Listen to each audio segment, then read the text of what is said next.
Pasikana ndoda kumbokuudzai chimwe chinhu. Munoziva kuita nherera kwakangooma so.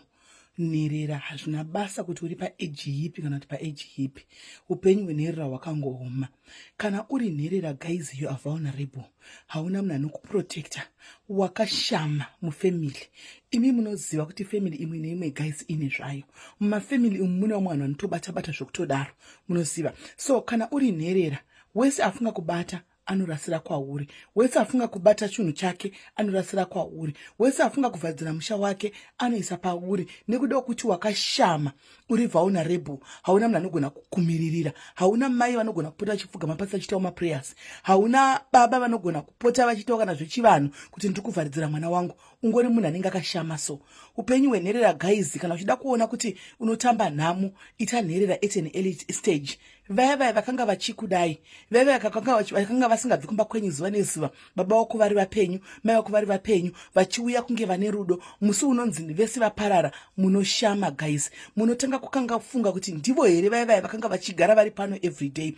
Kana zvangovharana vabereki vangofa mangosara muri nherera, hamuvaoni vanhu ivavo. Musi unonzi kwapedzera manyaradzo kana twapedzera rufu ndokuguma kuvaona kwenyu. Chero dai dzingave hama dzemumba dzepadhuze, that would be the end kuvaona vachiuya. Kuti uvaone vachiuya vakabata bhagedhi rechibage, kuti kune nherera dziya dzakasiyiwa. Uvaone vachiuya vakabatawo ipwa chaidzo, kuti kune nherera dziya dzakaiva. Even muriwo chaicho wegirini, kuti rega tinosiyira nherera dziya dovi zvaro gaba redovi havachaiti mai mwana. Unongonzwa uchinzi kwai vaonekwa murengi. Asi kuti vasvike pane pamba pavangu vasingabvi everyday vachiti ndokune hama yedu hazvichaiti. Nherera, kuve nherera kwakangoipa, guys, kwakangooma so.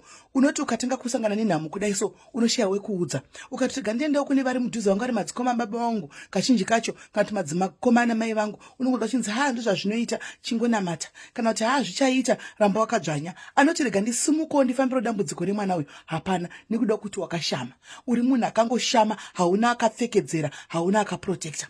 Kunzi chako dambudziko rokunzi wanonoka kuroorwa rapinda kana mumba, kana kuti mwana chaichai anetsa. Rega ndiendewo ndinoudza hama dzangu dzifambawo neni zvinoitwa mune mamwe mafamilies. Mai mwana, ndipo paunoona kuti vamwe vese ava vasi vabereki vako wakatocherera muvhu zvakatovharana zvakatodaro. Musi wakaguma tambo chidzikiswa pasi, musi wakaguma ivhu richikandwa pamusoro, uchipuhwa ivhu uchinzi ita ivhu kuivhu, ndokunga kuri kutopera. Hakuna nomira newe mai mwana. Vanotenderera ivo mhepo dzinoenda pavana vavo dzokuti vasaroorwe, vanotonobviswa chisa pauri iwewe nokuti wakashama.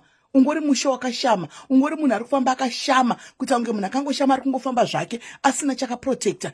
Ndo zvaunenge uchingori. Anobvisa mhepo pamwana wake achinetsa pauri iwewe. Anobvisa zvese zviri kunetsa pamwana wake achinotaura kuti isai kumwana wako anhingi, isai kuna nhingi, nokuti haana basa. Kana usisina vabereki uri nherera, unenge usisina basa.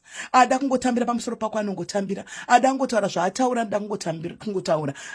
Pangonzi paita mhosva mufamily inongorasirwa iwewe, nokuti hauchisina anoprotecta. Wakashama mudikani, ungori munhu anenge akashama. Upenyu hwenherera so hwangooma, guys. Unoti ukazvifunga unogara pasi woburitsa musodzi kuti Mwari, why me? But ndo zvinenge zvitori panguva iyoyo. Hama kana hama dzenyu dzichinge dzashayika, vana vanenge vasiyiwa vaya vediwe vaonewo sevanhu. Vaonewo sevanhu vediwe. Haisisiri playground yenyu yekuti kana muchida kusangana pauroi hwenyu munonosangana pamba pavo. Kama haisisiri playground yenyu yekuti kana muchida kuita makuhwa yenyu munorasira kwavari. Haisisiri playground yenyu yekuti zvese zvamunenge mangofunga kuita munokanda pavari. Itaiwo muchisiya nherera idzi dzakadai. Tinoziva kuti nherera dzinochengetwa naMwari, asi pamwe pacho vanenge vasara vachifema ava ndo vanenge vari the worst people ever. Upenyu hwenherera, guys, I wouldn't wish it on anyone uchiri mwana mudiki. Chero wakura chako wachembera kudai so, pane paunogara pasi wofunga kuti eish, dei vabereki vangu varipo zvinhu zvangu zvaigona kundifambira, dei mamai vangu nababa vangu varipo zvangu zvaigona kundifambira. But unfortunately hapasisina. Wangove nherera, unenge wakatoshama, uri munhu akashama pese paunofamba. Vedu nherera dzinosiyiwa mumhuri dzenyu dzirangarireiwo. Hazvireve kuti nherera shamhu dzese dzinoperera panherera idzi. Hazvireve kuti kana mapiwa nherera kunzi chengetai hama dzenyu dzinenge dzakafa, ndo moita zvidovo zvikorobho zvenyu, kuti kutsime ndo vanoenda, kumunda ndo vanoenda, kumvura ndo kumunda ndo vanoenda, zvese ndo vanoenda, imi makatandarira nevana venyu. It's very wrong mufunge. Chinoitika paupenyu chekuti upenyu hanzi hunotenderera. Handitika upenyu hwenherera hakuna kungomira zvakanaka vasikana. Kune vanoziva upenyu hwenherera, guys, I would like today timboshare upenyu hwako nehwangu senherera mucomment section. Handiti timboshare pamwe chete nokudzidza nokuonawo zvakawanda zvinosanganwa nazvo, zvawakasangana nazvo pakanga pashayika vabereki vako wasara uri nherera. Muve nezuva rakanaka.